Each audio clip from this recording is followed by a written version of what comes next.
Give it up again. You are applauding. Applaud some more. That's the kind of audience we want tonight. Hashtag all my friends are dead. It doesn't matter. Hi. This is Hi. I'm Jonathan Penner. I'm the programmer with my partner Matt Barone of Escape from Tribeca. Yes. You don't know what you're applauding for. Who the hell is Escape from Tribeca? We show movies that make you want to scream, like this movie. Yes. So please, this is me giving you permission to scream, to laugh, to stamp your feet, to be nauseated. You will be all those things at this extraordinary movie that we are having the world premiere of tonight right here. Yeah. Hashtag all my friends are dead. Very quickly, if you are attending the festival, please come not only to the escape movies but to the midnight movies. These are the genre pictures that we're showing. We have this world premiere. We have a world premiere of a Greek film called She Loved Blossoms More, which is extraordinary. It has a horror short, body horror, that when you see this film, you will say, why didn't I think of that? It's brilliant, called The Cost of Flesh. That's showing here. We have the New York premiere of Kill, which is an Indian action movie. It's the best international action movie since The Raid. I promise you will scream when you see that movie. And we are really extraordinarily fortunate to have, I'll do a little trivia here. Okay, this man was 25 years old. He made his theatrical feature film debut at the film that we're going to show, the 50th anniversary of. He made some TV movies before now. Does anyone know who I'm talking about? Steven Spielberg. Steven Spielberg will be here showing his theatrical debut. It's a movie called The Sugarland Express. And we're going to show it on the big screen, and he's going to get to talk about it. It's going to be an amazing afternoon at the movies. But that's then, and this is now. The world premiere of hashtag all my friends are dead, AMFAD. And it's my pleasure to present to you the filmmaker, the director, Marcus Dunstan. Thank you so kind. Well, ladies and gentlemen, thank you for coming. Thank you for coming. We got a little something for you. And if I may, I wrote a few words, but I don't want to leave anyone out. And that starts with you, Mike. Thank you for reminding me. Dan Rubin, thanks for coming. Jessica Schwartz, thank you for making JoJo Siwa's connection to this world. Wait till you see this person, Mike.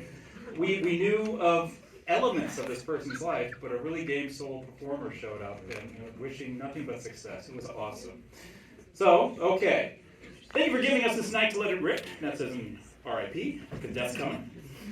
Thank you to Taylor, Katrina, Rachel, and Kyla for all the help in getting the word out and making tonight such a special night.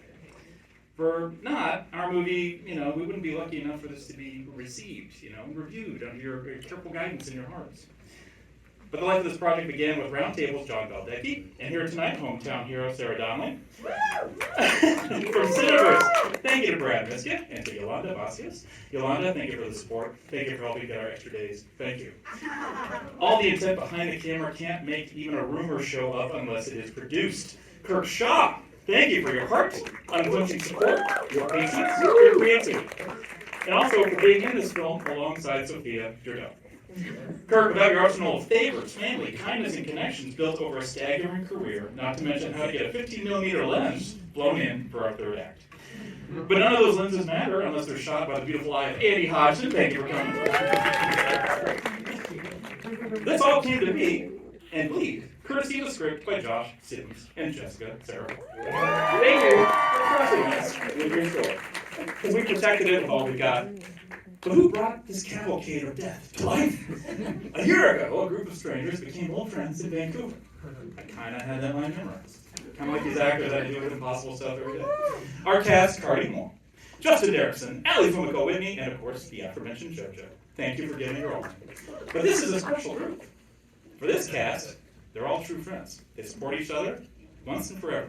And this marvelous cast is represented tonight by Jennifer Enns. Thank you for finding humor in the horror, for being fearless in the face of fear. Julian Hay, thank you for taking on the most demented moments with a food. Way to put the charm in harm. Jack Joe Smith, Jack's family is here. Yeah, thanks for letting us completely rip apart that family member of yours. I love Jack. Michaela Russell, thank you for not only acting in this, but producing every single needle drop you're about to hear. Helping with the trailer, the poster. Thank you, Michaela. And our long distance travel award winner, Fiona O'Higgins. Thank you. Couldn't have completed this without you, Fiona. Thank you. And who am I leaving out? Well, our North Star. Our galvanizing rod, the one who puts the heart in this art, Jade Pettyjohn. Thank you for your talent. Thank you for making the lead a lightning bolt. Thank you for setting up the bar so very high. It's been inspiring. And hey, I want to thank my parents. If they hadn't met, we couldn't have met. So when I was caught watching horror movies as a kid, they didn't bust me, they brought the popcorn. And I thank them for that. Well, you're the first audience to see what we got away with. Thank you from the top, middle, and bottom of my heart for sharing time with us tonight. We now invite you into the dark, and when the lights come up, you'll be in on our secret. Please stay in your seats through the credits. We've got some surprises in there, too. So, without further ado, I'm going to go off script for this. Thank you. Without further ado, thank you, Tribeca. Welcome to our world premiere. And now, courtesy of this festival, we wish to turn the silver screen red with Amfed. All my friends are dead. Thank you. Jade Pettyjohn. Jessica Sarah Flown. Josh Sims. These are our writers. Jade Pettyjohn is our superstar. Sarah Donnelly, producer. And Kurt Shaw, producer. Come on down. No, that's because otherwise we're not going to get any. There are other people here from the movie, and they'll stand up and take a bow. Congratulations. Hi, Kurt. Did you like that? These are the folks we have to thank. Okay, so first off, what's the inspiration? We described this as Saw meets Scream meets Seven, right? If they all had sex and a candy-colored baby, it would be this fantastic giallo. Can you guys talk about what the inspiration was for this picture? What was the genesis of this extraordinary giallo film? Mine was their wonderful script. All for them. Yeah. Thank you so much. Let's give a hand for Marcus. That film was awesome. Jess and I wrote this film when we were sort of similar in age to the characters you see on screen, is the mic working? Yeah, perfect. Honestly, we were inspired a lot by our own friend groups, sort of the fun of it all, but also, the sort of toxicity of it all, as LB pointed out. And we thought, what more fun than to, put everyone in an Airbnb and see who makes it out alive. So, yeah. Yeah, absolutely. We had both gone on trips to music festivals. We thought it was the perfect setting. Lots of this stuff going on. Some not so much going on, hopefully. And yeah, we just felt like it was a great setting for all this to kind of come to a head. So yeah. Yeah, well, I mean, it's an homage to many, many horror films and does its own original thing, thanks to Marcus. What were some of the visual and the sound was incredible, the music was incredible, the editing is fantastic, and the shooting was fantastic. The performances were fantastic. That's why it's here, because Matt Ramone and I love the film. Now, here's how it happened. Michaela Russell wrote and made those songs show. Jade came back and reshot that tummy explosion about 7 times. Julian, she reshot that death scene because we saw it. It used to be a curling iron, and then it was changed into what you saw, the ultimate safe-sex weapon. And thank you for doing so. Here, let's show the spotlight. Thank you. I'm just like absorbing. Jack, your whole family's here. Explain yourself. I love you more than them. Julian. Oh, that was good fun. Thanks for being here. Right on, there you go. Wait, is it curling iron instead of a bladed dildo? Is that what I'm Correct, and we reshot it because two other movies have used that. Sleepaway Camp and this other one called, I would say, The Stylist, and that was their signature image. It's like, no, we will outdo this. Sweet Georgia Brown, that was unbelievable. Jade, how does one, and you were really great, right? And you did something that the movies, we love movies like that, and I haven't seen one in a while, that plays that trick of the innocent person, and I've now seen it twice, and you watch it the second time, and she plays it, you play it absolutely straight. There's no question once you see it the second time, everything on your face plays two different ways, which is incredibly hard to do, right? Or it's done through editing. I don't know. How did you prepare? How did you pull off a performance like that? Well, first of all, thank you. And thank you guys for coming. This means a lot to all of us. Thank you for being here. When I first got this script, the way that they described Sarah was a final girl in a way that no one's ever seen before. I was like, what does that mean? Because there's so many great final girls out there. What does that mean? And I read the script and I was genuinely shocked at the plot twist. And I didn't find that was a normal thing for me. I felt like I could predict usually how things like this would go. Which was really, really exciting for me. So I love horror films, I love that genre, so I definitely did a lot of preparation and just like paying an ode or respect all the final girls and great slasher films of the past. But I think that this film turns everything else on its head because it also has the element of social media and the dark underside of what our generation experiences. And then of course having Marcus as our leader was really incredible, and we had such a fun time collaborating, and then we had a great script, so. How fast or slow did you shoot it? How quickly was that put together? Because looks like Dream. How long did we shoot? Well, we had 12 days in Vancouver. We had one day with JoJo in LA, and then we scraped together 5 days. This movie was finished in my living room. Under a sheet with some holiday lights. Yeah. The reason it was so galvanizing to look at throughout, Andy Hodgson, who is here. Yeah. And Fiona O'Hagan, who is here. They helped. So that's mind blowing. My math is not that good, but I just counted 18 days. Is that right? 18 days, yeah. Then we had the 6 hours to execute Officer Shaw, real good. And really, it was, we were very, very fortunate. Special thanks to Yolanda for putting together our resources to do so and the support. Amazing job. Amazing. And of course, the post was fantastic. As I said, to me, the post with the editing and the music and the sound design was fabulous. So producers, how easy or hard is it these days to get an independent horror film made, let alone something as good as this in 18 days? What is the landscape right now for independent film? Which version do you want? I want the truth. We're all here. This is a film festival of film lovers. We don't need it candy colored. We worked our asses off to get this movie made, and it's such a collective effort. We could not have done it. So I'm with Roundtable Entertainment. My producing partner, John Baldecchi, you might know him from Happy Death Day, that huge successful franchise. He and I scraped together everything we could at Roundtable to make it happen. We have a partner in Cineverse, which we gave Yolanda a shout out. You could not have asked for a better partner to be all in. Distributors are never like that. This is a true co-production with Cineverse. They helped get our resources together. They helped hand-hold every time we were struggling. And then Mr. Kirkshaw, who, I mean, this movie would not have happened without this man.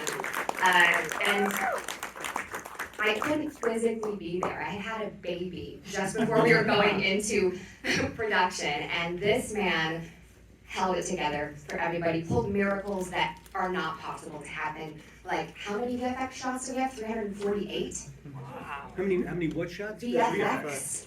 348? Yes, and this is a low budget thriller. We were budgeted for 50. Yeah. But Marcus, every time I turned my back, he was up to doing something extra.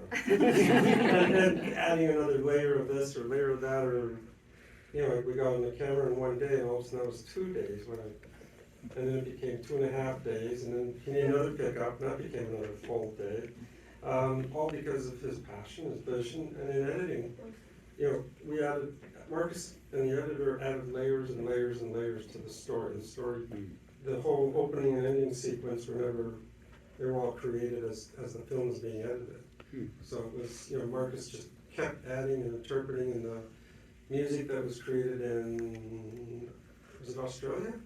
South Africa. South Africa. Yes. Yeah, not the main composer is Canadian, but the bits of music Yes. were contributed from South Africa, and that all played really well. And it was also all added after the fact as Marcus was creating the story. And I read the film several times. I also knew the very first day of shooting, I saw the actors all together, and you could instantly see that they were all just fit perfectly. But then I knew we were okay the first day when we had all these actors together. We only had 3 weeks of prep. So I think the actors were only hired like 2 Wait, days say that again. before. You had 3 weeks of prep. 3 weeks of prep. How does that even? How does that? I mean, if you guys have made movies, that's not possible. It's like not physically possible. Yeah. And we didn't have actors for the first 2 weeks. So. But on the first day, we saw the actors, or I saw the actors, and I knew instantly we were in good hands. It was a film. That's like the magic of filmmaking. That literally sounds like a magic trick to me. Okay, so you guys obviously know and love horror films. How many people here love horror films? Thank you. So we have the experts here. If I can ask, will you guys recommend to them your favorite horror films? So that we can have a list of films that they may not know that they should go out and see. Be happy to. I'm sure you've all seen John Carpenter's The Thing. Yeah. So if maybe not as many have seen Tourist Trap. Woo! Go there. There you go. Tourist Trap. Toby, who directed that? Well, this is the one that features an out-of-character for his own type Chuck Connors and a use of plaster of Paris like you've never seen. Incredible rifle from Chuck Connors. I would say my favorite is probably the original Suspiria. Woo! So good, beautiful, haunting. Highly recommend that one. Yeah, there was some real Argento in here. The knife across the teeth. Somebody's sitting near me and everybody's like, oh, yeah. That was like the most profoundly nightmarish image and sound. Just the thought of it. It reminded me of Terror in the Opera with the needles in the eyes. Yeah. A lot of Argento there, and the master of the Giallo. Thank you, Suspiria, yes. I'm a Shining girl all the way. Woo! You're right. So when we were writing the movie, something that was very important to us was the humor aspect of it, and I'm a very big horror comedy guy, and so I'm gonna have to tip my hat to the Broken Lizard guys, Club Dread, one of my favorites. It's a very silly film, but it's sort of an homage to all the stuff that we love in the horror genre and the genre space, and so yeah, that's one of my favorites. Well, a lot of my guests don't like horror at all. I'm pointing to those people. So I'll go with something tame. I'll just say Scream. So I think I'm obviously the Shining, but I also enjoyed Carrie. But I also enjoyed Carrie. And in Marcus's home, in his studio, is a museum of horror. I got in there, and he has so many collectible posters. He's got, it's amazing. It's a museum of horror going into your home. Well, Tourist Trap is a deep dive with Chuck Connors. Personally, I like The Fly, but Cronenberg Fly, Eyes Without a Face. How much time do we have? Do we have time for a couple of questions from the audience? Is there anyone here who would like to ask our panel or any member of the panel? Yes, sir. Hi, that was fantastic. I have a question. Why did you choose to have the opening credits as late in the movie as you did? So a question for anyone who didn't hear, why did we place the opening credits where we did? Which is, untraditional, it's pretty late. Well, that is when we want to announce that, okay, you've now emerged from something that was on the TV with a hint at something to come. we spent a little time in almost a 90s, early aughts era of bubblegum. And when that channel turns, the horror movie's saying, we'll take it from here. Great question, great answer. Anybody? Yes, sir. This is more for the writers. Did you, when you were coming up with like the kills, did you come up with any for the other characters that were more like the two beginning ones, where it was more like isolated and stuff like that, and some examples of that if possible? Yeah, definitely.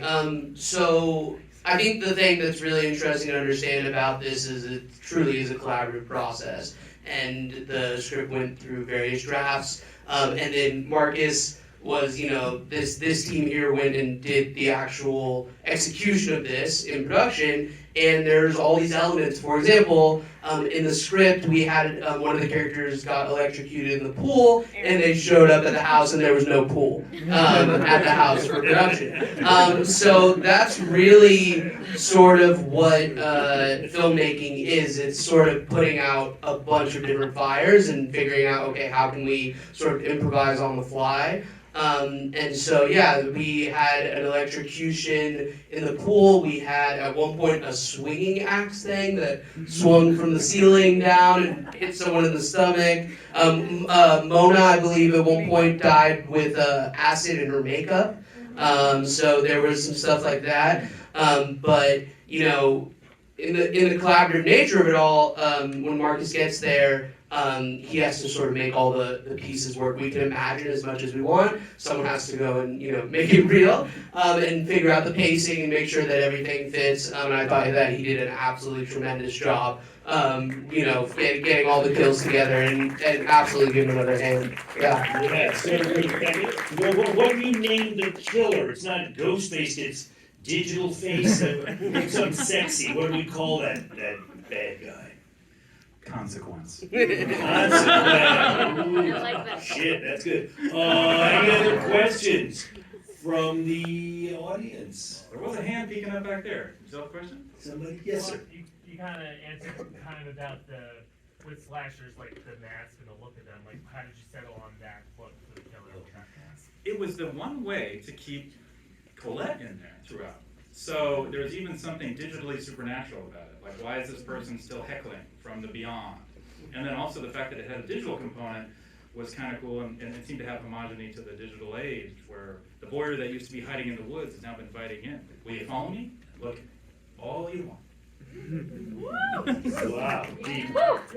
Can we hope to see who the original killer is? Who's going to chase after you, Jade, in the second?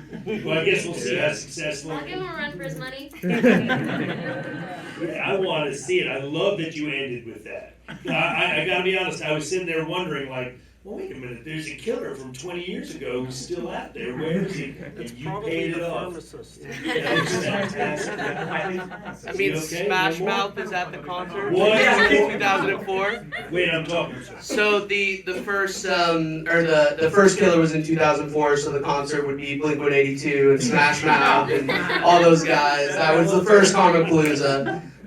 So I think who wouldn't be excited for that, right? That sounds awesome, right? Yeah, Karmapalooza is a bitch. What? Do we have time for one more question? Anybody? No? Yes, sir. I'll ask, will there actually be a sequel, or was that just a joke? Will there actually be a sequel, or was it just a joke? That is absolutely dependent on our success out there. So, we're ready. So, And if the appetite's there, we will satiate. So guys, tweet about it or post on your socials if you have them, and say how much you loved #AmFat. All my friends are dead, and that give us the sequel. We loved it, and on behalf of Tribeca Festival, I want to thank you all for coming. I want to congratulate you all and thank you for coming.